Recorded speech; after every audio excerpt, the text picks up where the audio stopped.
Hello and welcome back to Crystal Confab. I am so excited to be joined by the full team, Adam Barralet, Nicholas Pearson, and Ashley Levy, and we have a really special one, and it is especially appropriate for those in North America, the United States, and most of the Northern Hemisphere, because everyone will be celebrating one of our favorites, Pride Month.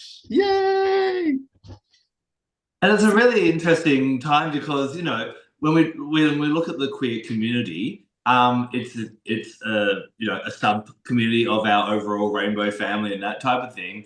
Many of them seem to be drawn to crystals and the alternative things, I guess, because they've had to find their own way in life. It's not a general way where you know exactly what to do, so you question more, and you don't just question more about your sexuality in your life, but maybe about spirituality as well. So I find a lot of queer people really love crystals. Would you guys agree? Big time, Yeah. yeah. Yeah, would so I'm say, really excited today for us. What we've done is we've actually each chosen a crystal or crystals that we feel work really well with supporting queer people. Now, I'm using the word queer because I find that to be the most broad ranging of wherever you want to be in our rainbow family. But of course, these crystals aren't just for queer people, they're for everyone as well. So I'm going to dive in to start off with today. And the crystal I've chosen is my number one crystal for gay and other queer people. It's Stichtite. Now, Stichtite is a violet crystal, so I find that all purple and violet crystals are to do with our crown chakra. Of course, our crown chakra is very much to do with our connection to our spirituality and our purpose. And there are some really, really great ones. Amethyst probably being everyone's favorite. I love working with sugilite, with charite, lepidolite. They're all really, really great. But when I started working with Stichtite, I find not only does it help us to connect with our soul purpose or what we're meant to be doing, but a lot of the time, when it comes to spirituality, it's not all about just becoming spiritual and sitting on a rock and becoming enlightened, because that doesn't benefit anyone. Stichtite, I find, helps us to work out what our purpose is, but also prompts us and gives us the courage and the confidence to get out there and actually start sharing our gift with other people. Now, I find it really interesting when you look historically in the role that people that have not fit maybe on the male or female sides and have been somewhere in the middle of the spectrum, the special roles that they have played in society. And I find sometimes as a queer person, we can kind of wonder, well, what is my role as a queer person? And Stitchcut's a really great one to work with in doing that type of thing. So I love to work with it as just a giving me confidence to shine and be who I am, and helping other queer people to do the same as well. A little kind of magical spell that I share in my book is combining this with kunzite. Kunzite is my favorite crystal for attracting a soulmate. And what you do is you get a bit of paper. I'm starting to sound like Ashley today. You get a bit of paper and you draw a circle, and then within that circle, just put a little bit of honey just to make the page sticky, and then sprinkle some cinnamon powder on it. Put the two crystals in there, wrap them up, and keep them in a red pouch. And that's the kind of little queer soulmate attracting amulet bag that you can make with yourself as well. Now, the other final thing I do want to say about Stichtite as well is it's often found growing within serpentine. Now, it is known, and this is, we'll probably talk about this as a group in a second, it's known as Atlanticite, which I find quite interesting considering it's pretty much found primarily in Tasmania. I think there's some in South Africa, but it's all very much far away from Atlantis, or where Atlantis could be. It's very much more should maybe be called Lemurianite or something like that. But this is a really great crystal. With Serpentine, it's my favorite crystal for overcoming fear and for tackling our fear. And just like when we think about the snake's known to be transformational. It sheds its skin, but how does it shed its skin? It doesn't just wake up one day and go zip and step out of its skin. It does it through movement, through taking action. So I find Stichtite encouraging us to share our lessons and our skills and our uniqueness with other people, and Serpentine combining that, getting rid of fear and just doing things, can be really, really powerful as well. Serpentine and Stichtite both have protective attributes as well. Another queer protective, tool that you can put into your toolkit. Dolphins are said to be very protective of the queer community. So if you feel that you're in an environment where you are a little bit threatened, first of all, get yourself out of that situation. But visualizing yourself surrounded by a pod of dolphins is said to be quite protective as well, type of thing. So those are some little tips, and that's my kind of, if I had to pick one queer crystal, which was the assignment for today, Stichtite's the one for me. I love that, Adam. Thank you for sharing. I also I want to just go back to something that you asked in the beginning of the episode, which is do you find that a lot of queer people are really attracted to crystals? And I just sent Nicholas a voice note the other day because I was driving in the car and I was listening to NPR, which is our national public radio here, and they were talking about I can't remember the name of the organization, but it's some organization on religious studies here in the United States. And they found that currently about 3 in every 10 people in the United States practice some form of alternative spirituality that's not a traditional organized religion. But when you look at queer people, it's between 5 and 6 out of 10. So almost double. And they were talking about all the reasons why that may be true. And a lot of them really go to what you were kind of saying, Adam, that I think a lot of queer people, we tend to explore these different forms of spirituality because they kind of resonate with us. They are a little bit mystical, a little bit magical. They don't exactly fit in a box. They're not binary. So it was kind of interesting to hear that statistic that, yeah, as queer folks, we are twice as magical as non-queer folks. Well, we already knew that, but it's good to have some stats to back that up, isn't it? For sure. And I'd love to know, what does everyone think of, the Serpentine Stichtite that's called Atlantisite? We've banded away, and we will talk about trade names and fancy names that are given to crystals in one episode in the future. But, Kyle, what about yourself? Being another, down here in the Southern Hemisphere and our good old Atlantisite, what do you feel about that name?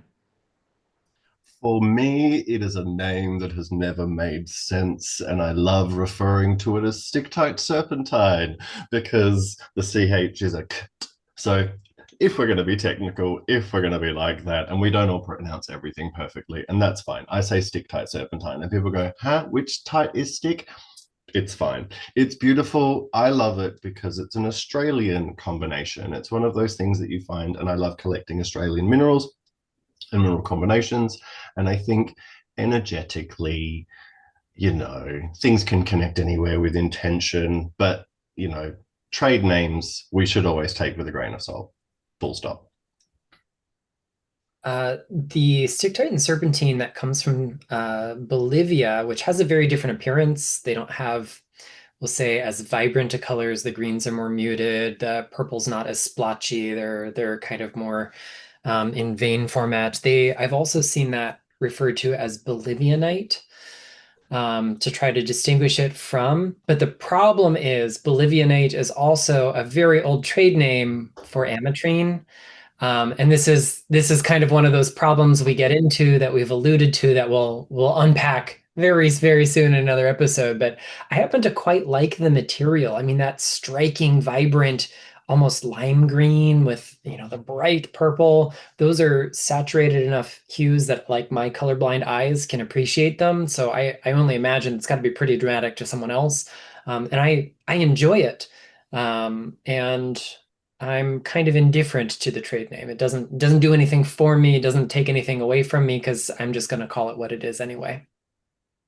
I think when I first happened upon this under the trade name Atlantisite, for me, I kind of shrugged my shoulders and moved on and didn't really pay it much attention, like the stone in general, because I just wasn't drawn or attracted to that at all. And I really missed out for a while because it is beautiful. It's lovely to work with. And Adam, I totally see those qualities you're talking about with the Stichtite of leading you on your life path, helping you be your authentic self, living your truth and really following kind of the road that unfolds before you, that the universe is like, here is the path, like all you have to do is walk it, like I'm here to support you and literally be that foundation under your feet. I totally feel that from that stone, and it's one of those things I'm a little disappointed I didn't pick up sooner. I guess, as we know, every crystal comes when it should, doesn't it, Ashley? Yeah. Absolutely. Now, I was really intrigued when you chose calcite as your crystal for this week, and I'm intrigued why. I know. So there's not like a direct correlation here for me, except calcite is one of those stones that really shines forth in all the colors of the rainbow. So when we think about our beautiful pride flag and how it has all those colors and represents all those facets of queerness and all those like parts of who we are, this was a stone that really immediately jumped out to me.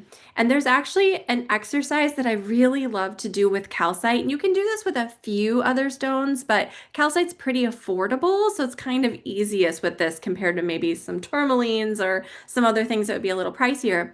But I love just getting all the colors of the calcite and kind of picking each one up. And instead of using our visual sense to take in that color, to just kind of pick up that stone and hold it and tune in a different way. So if you want to hold it over your brow or your heart or your belly, and start maybe with the red one and then try an orange one and then a yellow and a green, and go through all of them and just feel the subtle difference. Because what's really cool is, so often I think we think about the energy of crystals and their color based on maybe that like psychological influence the color is supposed to have on us, right? But when we're tuning in more energetically, we're tuning in on that subtle level, we can pick up on little things that are a little bit different. And, we know that the main constituents in all those calcites are going to be the same, but they're going to get their little subtle variation from those tiny little mineral inclusions or elemental inclusions that are included in each one, giving it its different color. So by just kind of tuning in and feeling the energy and going, okay, I know this is a calcite. I can experience what these all have in common, what is all similar about them, and know that that's kind of the main calcite energy, but then pick up on those subtle differences with all those different colors and learn how that sort of changes the energy of a stone just based on the color differentiation. And I think there's something really cool that we can do to celebrate Pride Month. Whether you are a queer person or not, this is just a great exercise. Create sort of a crystal grid where you, as a human, are the center of the grid. I don't think this is something we get to do often enough. And make yourself comfortable. You can sit in a chair, maybe on a cushion on the floor, but put a circle of that whole rainbow of calcites around you. Sit and close your eyes and then envision sort of energetically connecting to each one and asking yourself, what part of self can I find represented in this calcite, in this red calcite? Okay, now what part of self is represented by this orange calcite? And especially if you've gone through the exercise of sort of tuning into them and finding those subtle differences, what parts of your body feel engaged by that calcite, what parts of your mind, your emotions feel engaged by those calcites, and then going through and just appreciating all the facets of who you are, and realizing that like you are a whole complete person with so many different parts of self, and that each one of them can sort of relate to one of those stones. And then also think about, if you are a queer person, how do you fit in to that whole rainbow family, to that whole continuous wholeness that is queerness, and what parts of you fit into that as well. And I think that the calcite just creates this container to explore and feel into what makes you feel vibrant, what makes you feel full of life, what makes you feel um, confident, safe, expressive, passionate, joyful. And this is just a really simple thing to do. And you could try doing this a couple times during the month of June to celebrate that pride. I love that, Ashley. And when you're talking about tuning into the crystal and not necessarily just focusing on the color and that type of thing as well, I can almost see how that becomes a life skill of, tuning into different people and realizing that we're all the same. We're all calcites.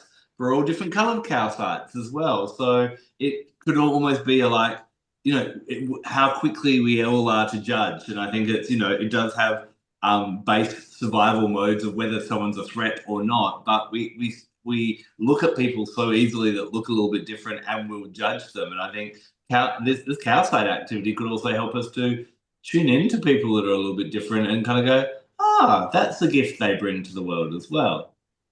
There really is that like sort of microcosm, macrocosm experience there. Like we can see in that whole calcite family what they have in common, just like we can all see what we have in our shared humanity. But then what are the things that make us unique and celebrating those? Amazing, amazing. Now, talking about colors as well, I know, Nicholas, I was very excited to hear about the one you'd chosen because if we need something that sparkles, what do we got, Nicholas? Well, I had too many ideas to be productive. So when I looked at the list I wrote down, I decided to just pick the first one that jumped out at me, and that was opal. I'm holding one of the Ethiopian opals here, and sadly, my light is just not going to catch the right angle. But if I go stand in sunlight, there's like a whole universe of color inside this, and from a different angle, it's almost completely transparent. And I love that there is a kind of playful adaptability, uniqueness to everyone. So opals for me are so queer because they break rules in a lot of different ways. They are not crystals. They lack crystal structure. They are also very different to a lot of other things that are not crystals. If we compare it to other forms of amorphous silica, the bits of silica in it are actually more organized than most other forms of amorphous silica, just not in a crystal way. We've got these little globes or spherules of silicon and oxygen that form together. And if they clump neatly with the right amount of water space between them, we can get precious opals. And the relative size and order and spacing of those spheres is what's going to give us the play of color that we see, the so-called opalescence. But opals defy a lot of definition. We have our precious ones, we have our non-precious ones, we have things that by textbook definition should be non-precious but are actually really beautiful and very valuable, and vice versa. And they, to me, speak of themes of diversity, of pluralism, of intersectionality. There's more than one way to be opal. There's more than one way to be a human being. There's more than one way to be part of the LGBTQ plus family. And every one of those ways is worth celebrating. The beauty that we find in opals, the humble common opals, the rare precious opals, is this like sign to celebrate who you are. And in a world where it feels increasingly challenging to be visible, increasingly challenging to feel safe. Celebrating your identity is really far down the ladder of things that you have space for some days. And Opal says, actually, it's really cool that you don't fit in, that you don't quite fit the mold, that maybe you're in this liminal space. And the way those little spheres of silica aggregate together are a symbol for community. For a long time, queer folks have, by necessity, as a survival technique, needed to rely on close-knit networks, on kind of unseen communities that can self-organize, that can spread the word, that can do a lot of things that were necessary when just being your most authentic self was a criminal offense and still remains one in many parts of the world. And Opal shows us that we can similarly come together. And it is the things that make us different that remind us again of our shared humanity and also help us find joy in that expression. I mean, find an opal with any good play of color, and I challenge you to be bored with it. Like, you just can't. they're so whimsical, they're so enchanting. There's so much personality in particularly a precious opal that they're just worth spending time with. They're worth getting to know. They're worth inspecting from every angle. And that for me is queerness. Like the fact that I'm not going to do a lot of things that I think society at large might be more comfortable if I did. Um, is what makes me me. And I'm really happy for the life that I've got, for my wonderful husband, for our very special, chosen, forged family, as well as all the other loved ones in our lives, and recognizing how we can sit outside traditional rules for what governs community and love and so much more family, is something that I see embodied in Opal. And those are the things that make me proud to be queer. And so that's why it's my crystal of choice for Pride Month. So Nicholas, beautiful. I was going to say, sometimes, people talk about opals being protective. Would you use opal as a protective crystal? I think you certainly could. And, the folklore behind this is often related to, say, like bigger themes in gemstone lore. If things are rare and valuable, we attribute more power to them socially. This has been going on for a long time. And also what we call phenomenal gemstones, not just because they're great. She's an icon, she's a phenomenon. Yes, she is.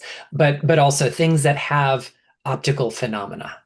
Our opals, our stones with asterism, and so on and so forth are often given really big, potent effects, many of them protective. The way that they bend and shape light might be symbolic of the way they bend and shape our reality and confer a sense of agency and autonomy. Now, opals are brittle, they're full of water. There's a lot of things about their material bodies that suggest maybe they're not the most potent stones for protection in the long run. But if we just need an infusion of light to lift a dark space, a dark mood, and often those are the things we really need protection from. It's not so much that there are, we'll say etheric creepy crawlies out to get us. Sometimes that is true, but mostly it is not. It's the humdrum stuff of ordinary life that's heavy, that weighs us down, that, clogs the pores of our aura. And opal, with its watery ability, can help free and loosen some of those things and give us a sense of clarity and luminosity. And when we can shake that off, then the aura's natural ability to defend itself is going to do its job. So for me, not every protective stone is necessarily about building walls, erecting barriers, but coming from that space of one, good spiritual hygiene, and two, being in touch with yourself. And when you're in touch with yourself, other things are not going to, we'll say, knock you off balance so easily. I have a quick question, Nicholas. Do you have a particular favorite precious opal? Because we have the beautiful Australian boulder opals that we see veining through the gorgeous ironstone matrix. We have here in the States, we have like the Lightning Ridge opals, which are from Nevada, if I'm remembering properly, I think. And then we have like Ethiopian precious opals, like the one you showed. Have you found that there's like any major difference, or is there one that just really has like caught your attention, captured your imagination? Yeah, I don't have to be wishy-washy about this. I have a clear answer for once. I love Ethiopian opals. I think by far some of the most beautiful opals, like the finest quality representative of each of these places. I mean, the Aussie ones are going to beat them all hands down in terms of beauty. When you can get, the 1% of 1% of the finest grade there ever was. And last time I was at Tucson, I got to hold a $30,000 Australian opal that was the size of my thumbnail, and it was wonderful. And I was like, please take this away from me. But despite the beauty they've got, the energy of Ethiopian opals has always just been so moving and inspiring to me. Geologically speaking, they're very young compared to a lot of these other major deposits of gem quality opal. And for me, that has always spoken to a quality of uh, relevance, like culturally, energetically, like they were born more recently, geologically speaking, so they're better attuned for the new things that we're experiencing. Those deposits haven't been worked for as long either, and so it's like the Earth was kind of holding them in safekeeping until now. And when you get a really fine Ethiopian opal that from one angle looks like it could be a hazy piece of glass or quartz and is just crystal clear with just a little hint of that kind of contraluz, and then you turn it and all of a sudden it's dancing with all of those colors. That I'll never forget the first time I saw a video of one when this was a new deposit, and they were very inexpensive, and you could get faceted ones very, very affordably. And I didn't because I was a poor college kid. And, 20 years later, I'm really wishing I could just go back in time and give 19, 20-year-old Nicholas a lot of money to buy rocks, because I would be very wealthy in Ethiopian opals right now. I love what you were talking about when you were talking about the protective. Just to jump back a little bit, Nicholas. We often say in spiritual terms, it's a bit of a cliche, tacky term now, but love and light, love and light. And when you really think about it, love kind of being associated with the element of water, which is in opals, and they do sparkle. If you did want to bring love and light into a situation, there's probably nothing better than an opal. Absolutely. And they've gotten such a bad rap with this kind of, we'll say, misattribution of being unlucky gems. But that's a conversation for another day, I think. For sure, for sure. Now, I'm going to grill you, Nicholas. Because when it comes to queer crystals, I kind of didn't really have an extensive list, but you did, and I want to know what else made your list. Oh goodness. Adriene was one I grappled with almost including, because Adriene for me is like a stone that gets us through dark times and represents the kind of light at the end of the tunnel and helps us live more authentically. And that combination of energies for me is like the coming out ally. So when I have met young queer folks in crystal spaces trying to find the crystal that's going to help them kind of navigate the next phase of their life, that's one I often turn to, because it's so anchoring and grounding and protective when we're going through that time of figuring things out and we feel extra vulnerable and we don't know how people are going to react. Like, Adriene tells you that being you is pretty awesome. So start there and see how things go moving forward. We've already talked about Jet on the podcast, so that's one that historically has been associated with with gender non-conforming folks of all kinds, and so it's got a special place in queer crystaldom for me. I also think smithsonite is a really wonderful stone for folks who are working through anything related to gender identity. And I want to give credit where credit is due. The first time I encountered something along this lines was in the writing of Jane Endow, who was a short-lived influence in my life, but such a genuine person. We had a correspondence for a year or two, and it was like this magical moment in my life. And I always appreciated her works, but she, in her book Crystal Journey, recommends the blue and pink smithsonites for, we'll say, probably closer to her terminology, something along the lines of maybe masculine energy and feminine energy to balance those and figure them out. And over the years, I think that the range of colors that smithsonite comes in kind of represents the range of energies we've got within us. Gender is a spectrum. Identities don't have to be binary. The roles we play in the world don't have to be. So if we want to explore one facet, one angle of that or another, maybe we'll turn to any part of the smithsonite family. But if we want to explore what maleness means to us, or femaleness, or something beyond that, maybe we are going through a phase where we don't like the label of gender at all. Maybe we could pick something that's really not a gendered color for most of us, like a green smithsonite, a yellow smithsonite. Maybe we're somewhere in that middle, in a state of transition. We could go with a lovely lavender or purple, which is between those kind of, classically gendered colors of blue and pink. And I just think it's a great stone also because of its zinc content for figuring out identity and expression, particularly as it relates to our physical bodies and maybe how we'd like our physical bodies to relate to other people's physical bodies. Zinc minerals have always had this kind of sensual corporeal vibe whenever I connect to them. So I think that's a great one to kind of throw in the mix. I could keep going on, but I think those are 3 good bonus rocks for now. I think we might just come back next week and just be Nicholas do a solo episode of all your crystals, because I'm really fascinated by it, all the ones you brought up. Thank you. But we better find out, Kyle, what have you got for us? What do you find would be a great queer crystal for Pride Month? Well, hello, shout out to all of my LGBTQIA plus fam all around the world. This is one that I toiled with a little bit as well, and I've come with one that, as Nicholas sort of has alluded to, brings a bit of balance with the genders in the way it is, because it is Malacholla. Malacholla, the beautiful blend of malachite and chrysocolla. For me, a really beautiful, powerful embodiment of yang masculine energy is malachite. It's very proactive, it's very confident, it's very doing. It really embodies that in a divinely positive way.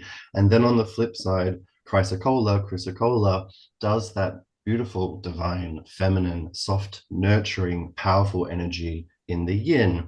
And together, when they form together, there is such harmony that comes through the heart center that allows you to bring this kind of radical self-love and ownership of your truth and understanding of your truth, whatever that is, whenever that is, because gender is something that evolves and changes with us as we grow as well. We can change and evolve our gender identity as we get older. And it's really important that we give space to that. Wherever you are at a different point in time, if you are exploring coming out, exploring your gender identity, sexuality, I find this balance of yin and yang that comes with Malacholla steadying. Copper is that mineral that works from the heart, and when we're working from the heart and we're working from that base of unconditional love, which for me both of these stones bring a real sense of unconditional love. Malachite is the I can, I will, and chrysocolla sort of helps you to go, do with flow, with ease, without pressure. I find they take that weight off, because that's a huge thing that many of us struggle with, is that weight of living our truth, being within our truth. I am definitely an anomaly. I was really lucky. I came out at 14 to really open parents, and I was allowed to kind of screw the system and explore throughout from that time. And I know I've taught a lot, but the last few years, I've definitely found myself really drawn to Malacholla in the way that I use my own energy. And these are a couple of my favorites, Little Dragon and a Little Star Being, both Malacholla, both with little bits of cuprite in it, another copper mineral that they love forming together. It has allowed me to recalibrate the way I use my energy and the way I am no longer overcompensating, because I definitely overcompensated still in old ways of doing things, needing to be a certain type of person. I never, and at like 39, I have never felt like a man my whole life. Like, I definitely present as male. I kind of identify as queer and gender non-conforming. Like, the idea of masculinity is different to all of us. And I've been allowed to kind of be comfortable within my own expression of having my facial hair, but I'm still going to pop a moo caftan on and swan around super femme, get my nails done. Like, I love being able to express that feminine side with confidence and comfort, because it's who I am. It's a part of who I am. It's a part of who I've always been. And there will be many times where I'll be out in public in a caftan, in something really femme, feeling my oats, living my best life. Like, and then there'll be times where I'll be sitting at home watching the cricket in shorts and singlet, like, and we're all allowed to feel that. We're all allowed to have that balance of I'm this, I'm that. And on different days, I'm different people. On different days, I feel differently. And I'm going to express how I want to express myself today this way. Tomorrow, I'm going to express myself differently. And I'm going to allow that evolution to continually evolve. I'm going to allow myself to be comfortable, and especially when that makes for others uncomfortable. I think that's one of our biggest powers as queer people, is making people uncomfortable in our comfort, being happy with who we are, loving ourselves fully. If that is making someone else uncomfortable, that is bringing up something that needs to be healed within them, not within us. And it's up to us to just live our truth. And I think this is where these minerals really come together. And when they add a little bit of something else, like you get a bit of Stichtite in it, you get a bit of the cuprite, you get a bit of dioptase, these other copper minerals, they kind of add a level of complexity to the understanding and the knowledge you gain through that balance, especially Stichtite, as you're right. These really bring this sort of level of like, I know why I'm doing this now. I really understand how I can work through these patterns that live through me, right? This is one of those things that, like, you see something happen, you see your parents behave a certain way, you can't help but kind of express that as you get older. Even if you fight it, you don't realize, you're like, oh, I was doing that, and that was them, that was the past. This was not necessarily not healthy, but it's not necessary now. It's not how the world is now, right? And this is, I think, as many of you will know, when you're in a queer relationship, you have to define who you are within the relationship in a way that has never been taught to you, right? We've all had to kind of figure it out on our own, because there have not been the elders, there have not been the people out there in the public eye showing us this is what a healthy queer relationship is, whether it be for whatever flavor of LGBTQIA plus you are on that spectrum. We're all very, very different, right? There are so many people. It's like, so who does the dishes, right? Who's the big spoon? Who's the blah, blah, blah? It's like, well, first of all, mind your business. Second of all, we balance things out. Both of us do the dishes. Both of us cook and clean. Both of us do the laundry. Both of us, like, it is absurd to me, those ideas of this person has to do this person's job because they were born with these parts, and this person has to do these things because they were born with those parts. No, it's a hard no. It's just, and that was something I was lucky my parents taught me. They were an example for that. And I think that's really, really important, that we are allowed to be whoever we are, whatever that balance is within you, and then within your partnership at home, however that is and however that works for you, being comfortable there as well and making it work for whatever your relationship is. I think it's really, really important. And I want that for every young queer person, especially, that, you know, wants to be able to have long-term love and happiness and joy and all of that. And I think we all want that in a way that is our own thing. And when it hasn't been defined, define it for yourself, make it work for yourself. And I think that's where Malacholla really has a power to help you define your own life. I really love what you said about this stone in terms of radical self-love, Kyle, because I feel like this is a stone I've always, in my mind, sort of related to empathy and compassion, but I don't think I've consciously ever turned that inward and made it like holding that empathy, holding that compassion for yourself as well. Like, so often I think, especially people who are crystal workers, who are healers of some sort, it's so easy for us to shine that on other folks and like hold them in that container of support and empathy and love. And sometimes we forget to do that for ourselves. And I love that you've just kind of like made that connection for me, that this is also about radical self-love. I really love this choice as well, because I've always had this like feeling about Chrysocolla and the kind of collective wounding that we all have thanks to patriarchy.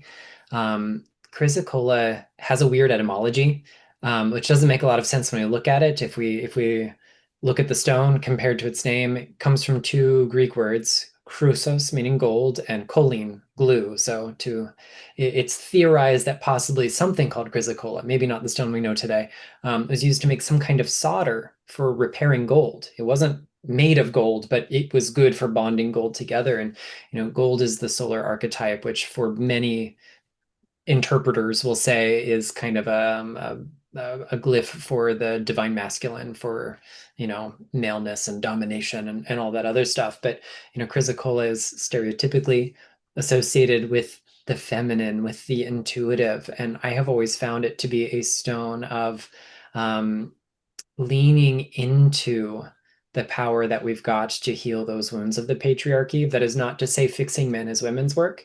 That's not the interpretation here.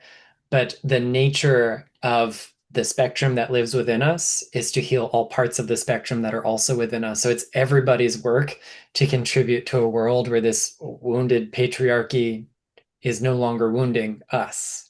And I love the idea of like the depth that Malachite brings to that work. And I think it is something that we as queer folks, we